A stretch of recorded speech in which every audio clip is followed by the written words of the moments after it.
And the next one we got Wind Up. Wind Up is great too. I Yeah, love the and honestly, lyrics. the first like man, these first 5 or 6 songs are so good back to back too. They're just like, what's wrong with this animal? That's so good.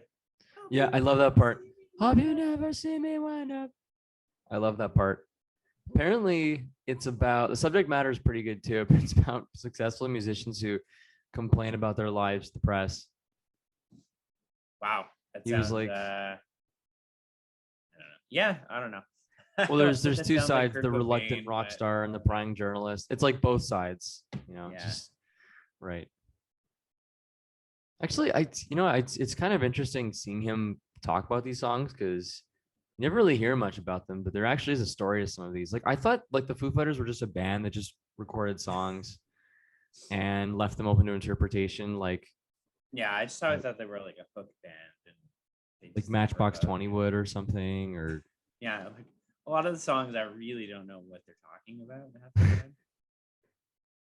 It's just kind of like anthem, like they just like it's an anthem. exactly, just like generic 90s alternative stuff, like A little bit. where you could just sing about pickles and you could have just a really catchy few chords and everyone would be like, oh my god, this is so deep, right? Like this is a masterclass in lyric writing. Something that like our friends Dishwalla would do. Okay, we gotta stop talking about Dishwalla. That's for another episode. um then we got Up in Arms.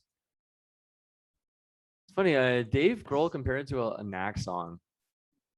What song? And like the Knack, My Sharona. Oh, a Knack. I heard an axe song. An Knack song. Oh yeah, okay, okay, maybe. The beginning is like more like soft-spoken Dave Grohl, and then it goes right. Yeah, okay, I could hear it. It's just a pop song. That's what he described it. It's like a simple pop song. Now I am up in arms again.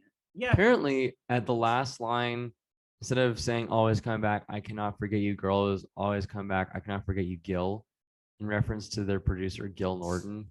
It would have been a bad line. I'm glad they took that out.